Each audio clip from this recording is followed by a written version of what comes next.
महामंत्री आदरणीय अमर सिंह जी, हमारे सिंगूर से प्रत्याशी डॉक्टर जो नौकरी छोड़ के जनता की सेवा में आए, आदरणीय हमारे अरूप कुमार दास जी, जंगीपाड़ा से हमारे लोकप्रिय प्रत्याशी प्रसन्नजीत पाल जी, आदरणीय गौतम चटर्जी जी, जिलाध्यक्ष भाजपा हुगली, संजय पांडे जी, जिलाध्यक्ष किसान मोर्चा हुगली, यहाँ उपस्थित मेरी किसान बहनों भाइयों और भांजे भांजियों, केवल एमपी का मामा नहीं बंगाल का भी मामा होता है।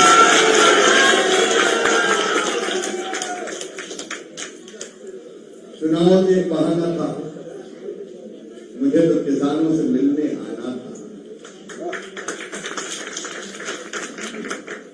यहाँ की तकलीफ मुझे पता चली।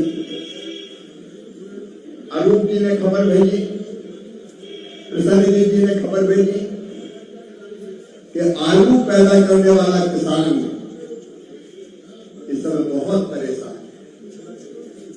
आलू का फसल बहुत अच्छी पैदा हुई है क्योंकि किसान ने दिन और रात मेहनत की, खून पसीना एक किया, दिन और रात किसान खेतों में खड़ा रहता है, पानी से नहीं अपने खून से फसल को सींचता है, तब जाके फसल पैदा होती है।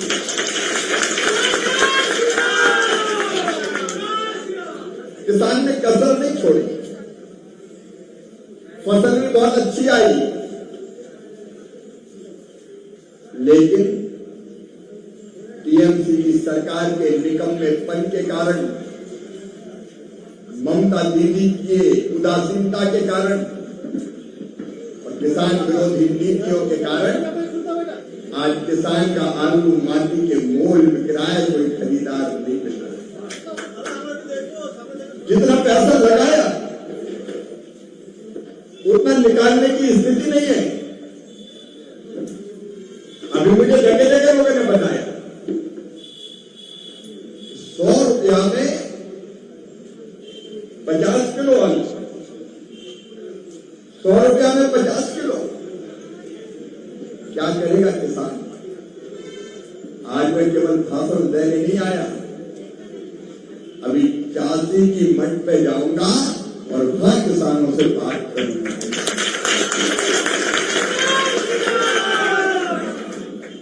मेरे किसान बहनों और भाइयों, मेरे मन में बड़ी उत्सुकता थी कि सिंगूर जाने मिल रहा है, और सिंगूर का नाम सुनते ही तो टाटा की फैक्ट्री का आंदोलन याद आ जाता है, और खुद ममता दीदी आंदोलन किया। तो मैंने कहा कि जिस आंदोलन के कारण सत्ता की सीढ़ियां चढ़ी ममता बनर्जी और मुख्यमंत्री बन गई, उस जमीन को तो ममता दीदी ने ऐसा उदाहरण बनाया होगा कि किसान माला माल हो गया होगा, सब उदाहरणों के सिंगूर। और फिर मैंने कहा हमारे भौमिक जी को कि मुझे तो सिंगूर की वो जमीन देखनी, लेकिन मैं तो आश्चर्यचकित रह गया। वो जमीन पर कुछ है ही नहीं, फैक्ट्री भी नहीं बनी और फसल भी पैदा नहीं हो रही, क्योंकि नीचे सीमेंट कंक्रीट भरी है। और उनको हटाने के ममता जी ने कोई प्रयास नहीं किया, सरकार ने कोई प्रयास नहीं किया। 10 साल हो गए, 10 साल किसानों को जमीन वापस मिले, 10 साल में तो चमत्कार हो जाता, एक युग बदल जाता और किसान पता नहीं कहां से कहां पहुंच जाता। लेकिन मैंने जब बताकर बात की तो किसान की आंखों में आंसू थे। वो मुझे कह रहे थे कि हम तो कहीं के नहीं रहे, खेती नहीं कर पा रहे, इससे तो जब फैक्ट्री लग जाती, फैक्ट्री लगने नहीं दी और खेती के लायक जमीन को बनाया नहीं, किसान को मझधार में छोड़ दिया। किसान को क्या मिला? किसान कह रहा था ना इधर के रहे ना उधर के रहे, ना खुदा ही मिला ना मिसाले सनम, ना इधर के रहे ना के रहे, मझधार में छोड़ दिया ममता जी ने। यह अन्याय नहीं तो क्या है? आज सिंगूर की ये धरती ममता दीदी के विफलता का स्मारक है। स्मारक दुनिया देख ले कि कितना झूठ बोलती है ममता दी। केवल केवल राजनीतिक फायदा लेने के लिए सरकार में आ जाऊं, इसलिए किसान की भावनाओं के साथ खिलवाड़ किया गया, उसके भविष्य के साथ छेड़छाड़ की गई और बाद में उसको बीच में छोड़ दिया। मरना है तो मरो, जीना है तो जियो, हमें क्या लेना देना। और ये सिद्ध करता है ममता दीदी के मन में ना जनता के लिए प्यार है, न किसानों के लिए प्यार है। उनको तो केवल कुर्सी से प्यार है, सत्ता से प्यार है। कुछ तो सर्वानी किए टीएमसी के लोगों, अरे कम से कम इसी जमीन को एक उदाहरण बना देते, मॉडल बनाते, मॉडल कि दुनिया देखे कि जहां आंदोलन वाला आज वहां का किसान कहां से कहां पहुंच गया, लेकिन बीच में छोड़ दिया। मैं आज आपसे कहने आया हूं सिंदूर वालों, भारतीय जनता पार्टी की सरकार आए, इस जमीन पर हम ऐसे काम करेंगे कि पूरे सिंदूर क्षेत्र के किसानों को फायदा हो। एग्रीकल्चर मार्केटिंग का हब बनाएंगे हम इसको, नए एक्सपेरिमेंट होंगे, नई संरचनाएं खड़ी होंगी और खेती में उत्पादित जो किसान का उत्पादन है उसी का वैल्यू एडिशन करके इसको पूरे भारत में उदाहरण बना दिया जाएगा। सिंदूर को उदाहरण बना दिया। लेकिन अब आलू की बात करना चाहता हूं। मेरे पास तो सारे पेपर्स हैं, ये नहीं जो ऑर्डर मैंने अलग अलग राज्यों को दिया वो निकाले। देखो मैं किसान भाइयों आज आपसे कह रहा हूं, जब कोई चीज के दाम गिर जाए, आलू के, प्याज के, टमाटर के, तो अपने प्रधानमंत्री नरेंद्र मोदी जी ने योजना बनाई और वो योजना है इसमें से वो आगे दूसरे राज्यों को दिए वो निकालने जाए। और वो योजना है, मैं नाम बताता हूं, उसका नाम है एक का PSS, दूसरी मार्केट इंटरवेंशन स्कीम, तीसरा है भावांतर भुगतान। ये मेरे पास ऑर्डर है अलग अलग राज्यों के, मैं आपको समझाना चाहता हूं किसान भाइयों। मान लीजिए आलू, टमाटर, प्याज, आम, मिर्ची, अदरक, इनके भाव कम हो गए तो किसान क्या करे? क्या किसान को अपने हाल में छोड़ दिया जाए? क्या सरकार उसके साथ खड़ी ना हो? मोदी सरकार ने दिल्ली में योजना बनाई कि आलू, प्याज, टमाटर किसी भी या कोई फल के, मानिए आम के भी दाम कम हो जाए, अदरक के दाम कम हो जाए, मिर्च के दाम कम हो जाए, तो हमने तय किया कि राज्य सरकार के अनुरोध पर हम उसको खरीदने का काम करेंगे और एक मॉडल रेट तय करके उस रेट पर आलू, प्याज, टमाटर कोई भी चीजों को खरीदेंगे। लेकिन राज्य सरकार को अनुरोध करना पड़ता है, राज्य सरकार को मांग करनी पड़ती है लिख के कि हमारे यहाँ इतनी फसल हुई है, दाम कम हो गए हैं, इसलिए भारत सरकार इसको खरीदने की अनुमति दे। और एक खरीदने की अनुमति, दूसरी है मार्केट इंटरवेंशन स्कीम।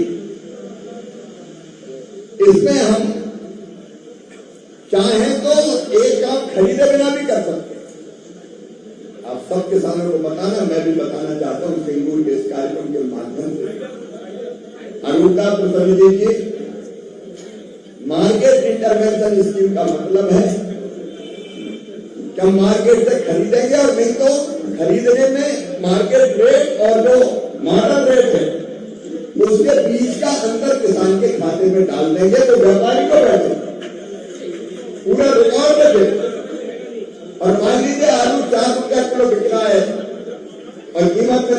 15 रुपया किलो तो 11 रुपया उसके खाते में डाल देंगे सीधे सीधे, ताकि नुकसान की भरपाई हो। ये मार्केट इंटरवेंशन स्कीम या भावांतर भुगतान योजना इसका नाम है। ये हमने तय किया। मेरी दृष्टि चलाती है, मैं किसान मंत्री के नाते कह रहा हूं, कृषि मंत्री के नाते, एग्रीकल्चर मिनिस्टर के नाते। और एक तीसरी योजना भी बनाई। तीसरी योजना यह है कि मान लीजिए सिंगूर में आलू सस्ता है, लेकिन दिल्ली में अच्छे रेट मिल रहे हैं, भुवनेश्वर में अच्छे रेट मिल रहे हैं, मुंबई में अच्छे रेट मिल रहा है, तो अकेला किसान तो नहीं ले जा सकता, क्योंकि ट्रक में जो ट्रांसपोर्टेशन का किराया भाड़ा लगता है वो बहुत ज्यादा होता है, और ये अकेला किसान नहीं ले जा सकता। तो हमने तय किया कि राज्य सरकार मांग करे कि यहां सस्ता बिक रहा है, लेकिन दूसरी जगह महंगा, आलू 15 रुपए किलो आलू बिक रहा है। तो अगर राज्य सरकार के माध्यम से किसान ले जाना चाहे तो दिल्ली, मुंबई या हैदराबाद, यहां से ले जाने का ट्रक का पूरा भाड़ा, ट्रांसपोर्टेशन का किराया केंद्र सरकार देगी। मेरी मंजूरी देगा मंत्रालय, ताकि अच्छे रेट मिल रहे वहां किसान बेच सके, और स्टोर करने के स्टोरेज के पैसे भी कुछ भी रोक के रखना, तो वो भी नहीं, भंडारण उसके पैसे भी दे। अब ये 3 स्कीम भारत सरकार की, ये अलग अलग राज्य में मेहमान भाई ये ऑर्डर रखे। ममता दीदी से भी कहना चाहता हूं, टीएमसी वालों, अलग अलग राज्यों से हमारे पास रिक्वेस्ट आई, हमने अलग अलग राज्यों को ये अनुमति दी है कि आप खरीदिए। भारत सरकार की इस योजना के अंतर्गत हम किसान को घाटा नहीं होने देंगे। ये मैं ऑर्डर लेके आया हूं, और अलग अलग राज्यों को आज बता रहा हूं, टीएमसी वाले सुन ले। हमसे हिमाचल प्रदेश बीजेपी की सरकार नहीं है, एनडीए की सरकार नहीं है, कांग्रेस की सरकार, उनने हमसे कहा कि सेब की कीमत गिर गई है और इसलिए सेब खरीदें। 12,960 मीट्रिक टन हमने, नहीं ये तो 12,960 तो कीमत थी, 1,16,571 मीट्रिक टन हमने हिमाचल प्रदेश से सेब खरीदा। अंगूर मिजोरम ने मांग की, और मिजोरम से अंगूर हमने खरीदे 3,460 मीट्रिक टन। आंध्र प्रदेश वाले आए कि हमारे यहाँ लाल मिर्च होती है, रेड चिली मिर्च, उससे रेट मिल जाए। तो हमने लाल मिर्च खरीदी 2,58,238 मीट्रिक टन, ये हमने खरीदी, और भावांतर भुगतान के अंतर्गत हमने किसानों के खाते में पैसा डालने का काम किया। कर्नाटक में कांग्रेस की सरकार है, हमारी सरकार नहीं है, कांग्रेस की सरकार। कर्नाटक की कांग्रेस की सरकार ने कहा कि हमारा अदरक खरीदो, उसके दाम गिर गए हैं बहुत, तो हमने 59,948 मीट्रिक टन अदरक खरीदा। लाल मिर्च कर्नाटक की खरीदती राज्य सरकार ही, हम कैसे देते हैं, 73,732 मीट्रिक टन खरीदा। तेलंगाना में कांग्रेस की सरकार 1,72,135 मीट्रिक टन हमने वहां से लाल मिर्च खरीदा। मिजोरम से आपका खरीदा। आम पिछले बार कर्नाटक में दाम कम हो गए आम के, तो कर्नाटक की सरकार हमारे पास आई कि हमारा आम खरीदने की अनुमति दो। हमने 2,50,000 मीट्रिक टन आम खरीदने की अनुमति दी, और जो अंतर का पैसा था वो किसान के खाते में डालने के लिए कर्नाटक सरकार को दे दिया। तो हमने आम खरीदे। आंध्र प्रदेश से प्याज की खबर आई कि प्याज का रेट घट गए, तो हमने 97,887 मीट्रिक टन प्याज खरीदने की अनुमति दी। ये उदाहरण मैं दे रहा हूं, और मीडिया के मित्र सामने, उनके सामने दे रहा हूं। मध्य प्रदेश, छत्तीसगढ़, उड़ीसा, आंध्र प्रदेश, इनने कहा कि हमारे यहाँ टमाटर के रेट गिर गए हैं, तो हम राज्य सरकार की एजेंसी के माध्यम से टमाटर दूसरे राज्य में ले जाकर बेचना चाहते हैं क्योंकि वहां रेट ज्यादा है, तो उनको ये टमाटर के परिवहन के लिए ट्रांसपोर्टेशन की अनुमति दी और उसका किराया हमने चुकाने का काम किया। ये हमने इन राज्यों के लिए किया। अभी मैं उदाहरण से करूं, मैं केवल भाषण नहीं दे रहा, हमने ये किया। लेकिन बड़े दुख की बात है मेरे बहनों और भाइयों, आज तक पश्चिम बंगाल की सरकार ने कोई भी आलू सहित कोई भी चीज खरीदने की अभी हमसे इन योजनाओं में अनुमति मांगी ही नहीं है। मैं आज ममता दीदी आपको पूछना चाहता हूं, आपका क्या बिगड़ता है? मैंने फोन करवाया तो मैं जिम्मेदारी से करूं। भारत सरकार के ऑफिसर्स ने फोन किए, जैसे मुझे आलू का पता पड़ा कि कीमत बहुत गिर गई है, कि आप खरीदी के लिए अनुमति मांगिए, चिट्ठी भेजिए, लेटर भेजिए। उन्हें कह दिया हम नहीं भेज सकते, अभी तो चुनाव में लगे हुए, कौन भेजे इसका पता ही नहीं है। ममता दी क्या जाता है आप केंद्र सरकार से अनुमति मांगती, हम खरीदने की अनुमति देते, वहां से तो जरूरी पैसा देते। आपका क्या बिगड़ा? किसानों ने आपका क्या बिगाड़ा है? पश्चिम बंगाल के किसानों को इस योजना का लाभ मिलना चाहिए, लेकिन नहीं, किसानों की चिंता ही नहीं है। किसान मरे तो मरता रहे, भारत सरकार से मांग ही नहीं की, और इसलिए आपके आलू का दाम और इतने नहीं दूसरे राज्यों में जाने पर रोक लगा। ये कौन सी बात थी? अगर बंगाल से ज्यादा पैसा उड़ीसा में मिलता है किसान को और आलू बेचने ले जाना चाहे तो ममता जी क्यों इनकार करती है? जहां अच्छा रेट मिले वहां खरीदने दो, लेकिन उसकी अनुमति भी नहीं दी और रोक लगा दी कि दूसरे राज्यों में नहीं ला सकता। क्यों ये किसान विरोधी फैसले करती है? क्या बिगाड़ा है सिंगूर के पश्चिम बंगाल के किसानों ने? दीदी आपका उनके साथ ऐसा अन्याय मत करो, ये घटिया राजनीति है, इसका फायदा क्या है? आज मैं ये कहने आया हूं किसान भाइयों, भारत का कृषि मंत्री शिवराज सिंह चौहान आपको ये कहने आया है कि सरकार मांगेगी तो खरीदने की अनुमति हम देंगे, क्योंकि राज्य में हम नहीं कर सकते, सीधे खरीदने का काम राज्य को करना पड़ता है। और ये सरकार विदा कर दो, एक एक आलू खरीदने की अनुमति दी जाएगी। चिंता मत करो किसान भाइयों, क्योंकि आपकी सेवा, किसानों की सेवा हमारे भगवान की पूजा है। किसान अन्नदाता है, वो फल देता है, सब्जी देता है, दूध देता है, हमें पैदा करके अनाज पैदा होता है। तो अन्नदाता तो जीवन दाता होता है। जीवन दाता अगर भगवान नहीं तो भगवान से कम भी नहीं है। ये जिंदगी लेने वाले किसान, इनकी चिंता करो। और फिर आज मैं आया हूं यहाँ, किसानों के खेत देखूंगा अभी जाके। और किसान भाइयों, आपको मैं ये विश्वास दिलाना चाहता हूं, थोड़े से दिन और बचे हैं, 29 तारीख को वोट बन जाएगी, 4 को रिजल्ट आ जाएगा।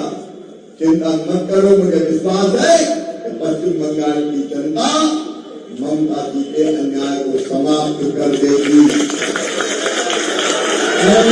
सरकार बनेगी, भारतीय जनता पार्टी की सरकार, एनडीए की सरकार बनेगी और डबल इंजन की सरकार किसानों की हर समस्या का समाधान करेगी। इसलिए हम आपके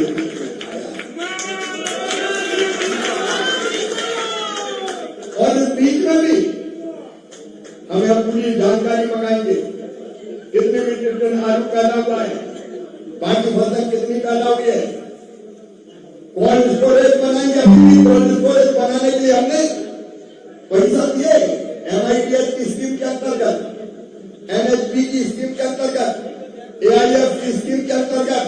मैं नौजवानों को कहना चाहता हूं, मेरे बेटे बेटियों, भाइयों भाइयों, ममता दीदी ने तो आपको ठगा है, नौकरी मिली नहीं, काम मिला नहीं, बेरोजगार कर दिया और चुनाव आ गया तो ये भत्ता ले लो, भत्ता ले लो, भत्ता ले लो, बर्बाद कर दिया बच्चों। बेंगलुरु के नौजवान भी अगर एग्रीकल्चर इंफ्रा फंड के माध्यम से, MIDS के माध्यम से, NHB के माध्यम से कोल्ड स्टोरेज बनाना चाहेंगे तो कोल्ड स्टोरेज बनाने का पैसा भी दिया जाएगा, ताकि किसान का आलू भी रखे और इनको रोजगार भी मिल जाए। दोनों तरह के काम हम करेंगे। आज बाकी मुद्दों को मैं बहुत लंबा नहीं बोलूंगा, क्योंकि मैं आज किसानों के लिए, उसके प्यासी के लिए आया हूं, लेकिन ये विश्वास दिलाने कि आपके उत्पादन की आलू की पूरी कीमत देने में हम कोई कसर नहीं रखेंगे। आप चिंता मत कीजिए। ये जो काली रात है टीएमसी की, ये रैन अंधेरी बीतेगी, उषा जब कुछ चढ़ाएगी, पकवान चलाते जाएंगे, मंजिल आएगी आएगी। और ममता जी, इतना मत सताओ, इतना अन्याय मत करो, किसान को इतना मत रुलाओ। नूर की एक किरण ममता दी, नूर की एक किरण जुल्मात में भागी होगी, रात तुम्हारी है लेकिन सुबह हमारी होगी। अटल जी ने कभी कहा था, अंधेरा छटेगा, सूरज निकलेगा, कमल खिलेगा। मेरा विश्वास है हमारे पश्चिम बंगाल में अब कमल खिलने के दिन आ गए हैं, और इंतजार कीजिए। और इस बीच में आपके संपर्क में रहूंगा किसान भाइयों, चासी भाइयों और बहनों, और इस जो तकलीफ है, ये तकलीफ दूर करने में कोई कसर नहीं छोड़ूंगा। और मैं केवल मंत्री नहीं हूँ, मामा हूँ, तो हर कभी आप कर सकते हो। दिल्ली में भी मामा का घर है, तुम्हारी घर, जब जाऊंगा वहां सकते हो। और अध्यक्ष महोदय गोविंद जी, आलू के किसानों को याद रखना और मुझे जानकारी लेना, मिलकर समस्या का समाधान करेंगे। बहुत बहुत धन्यवाद।